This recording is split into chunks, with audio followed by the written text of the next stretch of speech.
Good evening, everyone. There's nothing better for an artist than talk about art, especially his or her or whatever other gender art. So today I'm happy to talk about myself and present myself. That's me. My name is Lita, which I prefer to decipher as life is torture and awesome, like as an abbreviation. And today I'd like to share with you the project which I've been doing 2 years by now. But first, a bit of my background. Here's the screenshot from my webpage. You can check it and see the whole CV. But I'd like to tell you that in 2008, I got my diploma in graphic design. Then in 2012, I got my first master degree, also in graphic design. And then I realized that much more into art and research. And graphic design is kind of boring because you're limited by the technology. It's all in the computer, and I still want to keep my eyesight. So I realized that I want to move forward. And last year, in 2018, I got my second master degree already in visual culture and contemporary art. So now I'm finally an artist, not a graphic designer.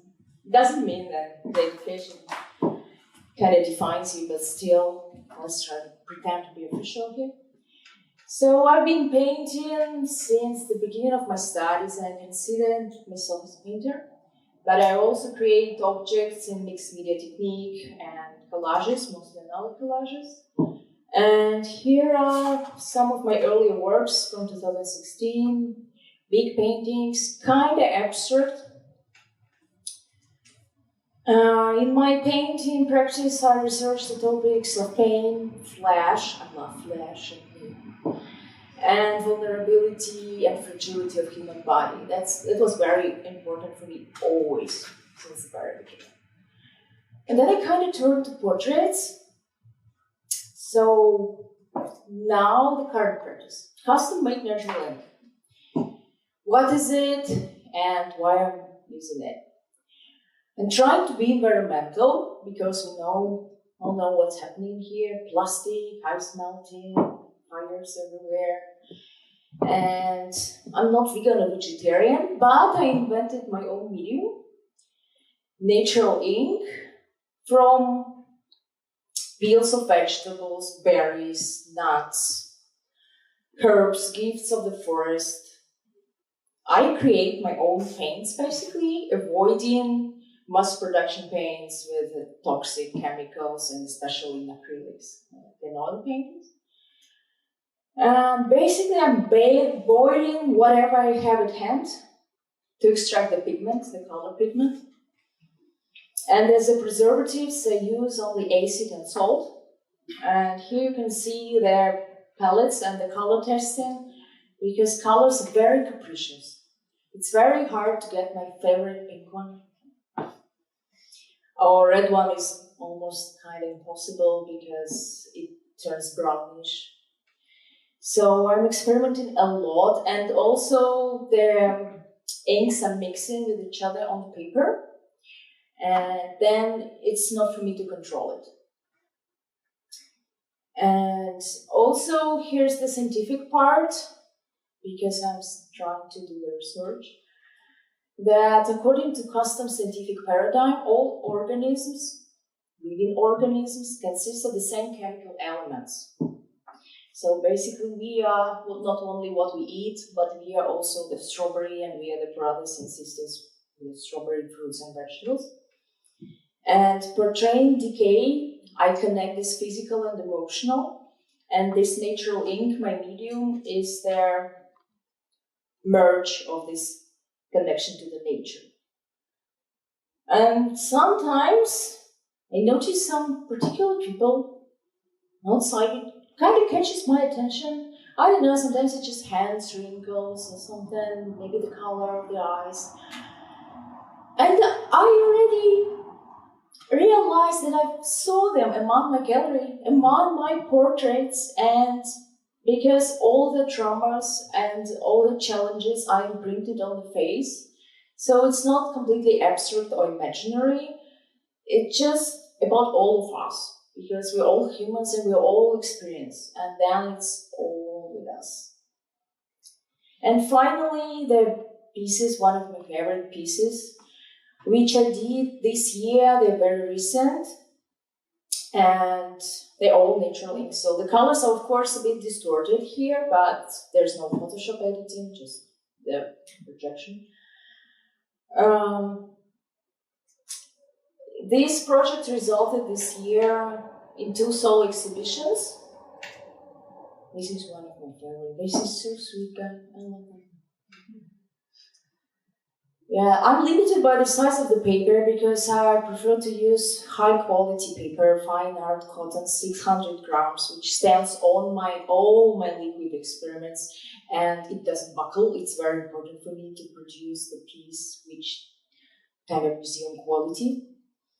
So this is the picture from the Berlin show this year, and also on the right, how to use this? Yeah, here.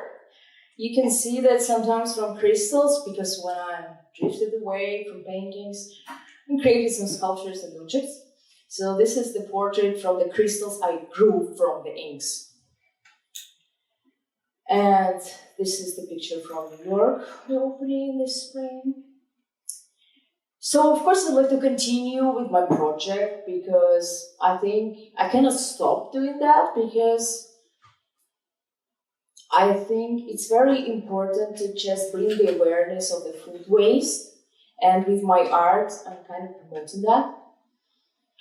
Not using any additional chemicals, so I'd like to develop a sustainable recipe because so far it's just the alchemy studio. I don't have any recipe because I also have very different media and material at hand. Sometimes I go to some particular place and pick up some very weird nuts or mushrooms, which I think are gonna poison me if I'm gonna inhale while I'm boiling that. So it's nice to maybe find out some kind of technique and be more chemically scientific here. So, but also it's important to move further and maybe use the inks for dyeing the fabrics. I'd like to move to the bigger scale, not to be limited by the size of the paper which I use. So maybe there's some kind of other paper, handmade paper, sometimes I do it myself, or maybe the canvas. And since I'm into art therapy, I'd like my pieces to be relevant for the viewer and to have their emotional response and impact. So I'd like to incorporate this art therapy aspect to their portraits because it's not completely abstract, it's not completely unrecognizable or disgusting or something. It's still kind of seductive and all in this bioaesthetics. So I want it to be relevant for the people. And of course, I'd like to promote further the concept, exhibit it as much as possible. And I'm working on my webpage. So hopefully soon, no one knows when, I will be able to sell it directly from my page. And of course, I'm open to whatever galleries, collaborations, and whatever representation comes. Thank you. What fields inspire you? Like, what are other fields that fields in quotes are a source of inspiration or material? For example, it could be an academic field. It can be biology, it can be psychology, it could be the news, maybe, or maybe maybe the global warming, or local things, the things meet up, events, people like your things that happen in your family. I don't know. So what is something that you every day is not relevant, directly relevant to art, but it's a source for your work and for further developing and finding new ideas. Thank you. I already forgot the beginning of the question. But definitely psychology, yes, because I'm very interested in psychology and art therapy. Then movies, somehow surprisingly, because movies illustrate something, and from what I see, I like to extract my feelings, condense them, and then put them to the paintings. But mostly the experiences in daily life. And to be honest, not the pleasant experiences. because my goal is to turn all that pain and suffering into something positive. Because the first thing we should do to move forward is to accept whatever crap is happening, and we have to face it. That's why it's also faces, and like face to face. Maybe it's a bit annoying or disgusting or something, but then that's why I use also the bright colors to seduce the viewer, like the butterfly, to attract it. So it's something unpleasant. And if you're talking about this event, then of course it's experience, or it can be awkward, uncomfortable experience. And in my family also, all the scandals, all the inner issues and all the dirt comes to the paintings, for sure. Any other question? From the audience, question? Yeah? I have a question. Just having gone through, a lot of art history, I also went to an art school, and so my big question is: are you nervous about what will happen to the artwork over time? Considering the fact that you are kind of creating your own recipes, and I heard the use of acid and salt, and so I'm wondering how long these colors will last as they currently stand. That's a very good question, thank you. It's a very good question. Yes, of course, I'm kind of a bit stressed. It's been 2 years only, so I cannot really tell how they're aging, the colors. But also about 2 years ago when I started, I gave 2 pieces to my friends as a birthday present. And I'm checking regularly now, not only on their anniversary, but also how is it going? Is it sparking? So far it's okay. And colors are changing mostly when I'm applying them to the paper. So directly, because when they're soaking, paper is acid-free, but I use additional acid. So far this is more or less okay, and salt of course helps. But another thought, because I was worried about that, another thought came as like, okay, maybe I will start to sell, and then someone is going to buy that, and then in 10 years it's a blank piece of paper. Isn't that great? It's going to cost much more. Because then it's already conceptual art, transformation, and of course I'm not in charge of anything. That was how it's supposed to be. We are also changing with time, and also sun affects us a lot. So I think it's just natural process with natural inks, and it just adds another level to the work. Because I don't want to put another mass production kind of cover to this and make it completely perfect. That no, it's not going to change, it's all glance and it's all pure. Yeah. Do we have any other questions from the audience? Okay, you want the mic? You should use it. I can use it. Mic check. Okay. I notice a contrast between your work and Sarah's work, because you're showing faces, and in her work, how does the spell look like? You can see those 4 objects and the animals, but you can see their faces. So, is it like some? I know it's your stage, but I guess it's a question for both of you. Are you trying to tell the viewer what to experience, like as an emotion through the face? And is Sarah trying to tell the viewer you can feel it however you want without looking at the face? Because the face can show a lot of emotion and setting. So what's the idea behind only a face, and what's the idea of no face? Yeah, sometimes there are bodies, but yes, you're right. For me, the emotion is the most important part. Because if you just look at the body, you cannot maybe define what the person feels. Of course, there are some gestures and body languages, but for me, it's just important to show all the wrinkles, all the particular skulls and our configurations, how we are, and how it changes with time, because I'm really interested in the aging. So, also, I've been painting abstract before, and then I think it's naturally somehow concentrated and condensed into faces, because emotionals apparently are much more valuable for me now. So, maybe I will change also and show the full body. But for me, the emotional experience that the person really feels something, it's very important. That's the goal for me, and that's kind of success. That's how I define it. That there is a response, and the person maybe, it's not the person is traumatized or shocked or disgusted, but the person can digest something. Sarah, do you want to answer the same question? Sure. Yeah, it was very intentionally done to remove faces and anything like that, because the pieces that I created were not about individual animals. I felt like if I included faces, it would be about the animal. And just like I used a portion of the furniture, it's not about a sofa. And it's like when you make a cake, it's not about the flour. It's about all of the ingredients mixed. And that's why I kind of didn't go so far as to show a face with the animals. One last question. So a bit staying the topic. So what do you like most about being an artist? Because you said you were an artist and then you transformed into an artist, official artist. Yeah. And what do you like most in this kind of way of living?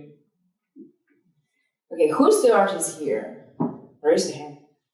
So you should agree that being an artist is kind of life full of shit. So you kind of just love it for something. Oh yeah, that's exactly what Sarah told, and I was like, yes, I can relate totally. It's like managing a mental health condition. Yeah, absolutely. And yes, I also agree that there's basically no choice, that you kind of have to be an artist because it's in you, and sometimes you cannot control it. But there's also the infinite freedom, let's say, because sometimes people don't take you so seriously because you're a crazy artist. So that's can be beneficial sometimes. There's no daily routine because everything is changing all the time. It's very unconditional. And also the way you feel, you can express in whatever medium. And I think for us to observe and to express, it's very important. So that gives the freedom to do that.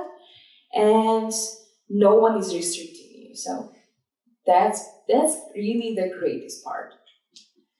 Okay. If you have any other question, we can. Okay, we have. Nice. We have two. Nice. You are good. You're. Oh, sure. I'm still here a long time. He was first. I really like the fact that you're trying to utilize, that you are utilizing certain materials to create your art, things that you create on yourself. So you basically create the medium that you create with. Yes. Which means that the creative possibilities are pretty much endless, which is cool. I really like this. I really like this approach. But I was waiting for the but. Yeah, the but is, I imagine myself doing this process, right? Putting myself in your shoes and going, okay, all right, I gotta take a peach, and I gotta wait for it to degrade because I like the purple. And I gotta take the orange, because it's orange. Fuck man, it's been 2 days, now I have 2 jars of pink. Orange, it's not gonna be orange, it's not that easy. Okay, no, not the orange. But you get my drift. Yes. And the thing is, don't you ever find yourself too mixed up in the process of creating your medium that you kind of saying, I was supposed to do something with it though. I was supposed to put it on the paper. How do you hold through, how do you keep this kind of like enthusiasm to create the pink and then create the painting? You know what I mean? Yeah. Or do you make them all in advance and they're sitting somewhere and then you just pick them up? I cannot store them. So far, I cannot store them. Wow. There's only one answer to this question. I don't like it, but it's the only one possible, the discipline. Yeah. So you have to make a schedule when you're doing what amount you need, because also for the testing you use kind of a lot. And then you paint. So I also plan that I have all this material in hand, enough paper. And since I'm kind of painting every day, or creating my mini sculptures. Now I'm doing the mixed media sculpture direction, but I know that I have food waste all the time, so I'm collecting them, and I cannot leave with all the flies around, so I'm boiling it constantly what I have, and then I'm painting. Okay. All right.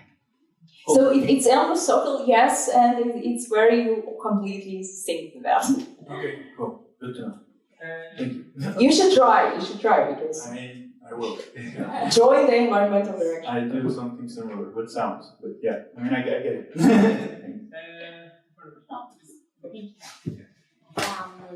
Yeah, I wanted to ask you. So you are like a real artist, but what did you decide to study graphic design at the first place? And also, like now in your work, do you use do you include some kind of digital tool in your process, or you just remove the digital tools from your art now? Not here, not in the painting practice, but sometimes in collages. I do them on the collages, but of course to show them, I have to scan them. So that's already the mandatory step, and I have to make my peace with that. But then, if my hands are kind of feel something nervous or something, I can click, maybe do some the background or change something. Yes, sometimes I do that because I have the contract with Berlin Gallery, Your Beat, and they apparently love my digital ones. So for some requests of some illustrations, I created digital pieces as well. And the first part of the question, there was no other choice for me. From the place where I came from, it was the only option. And also I was young and stupid, it also works. So that's the explanation. So it was just the beginning there.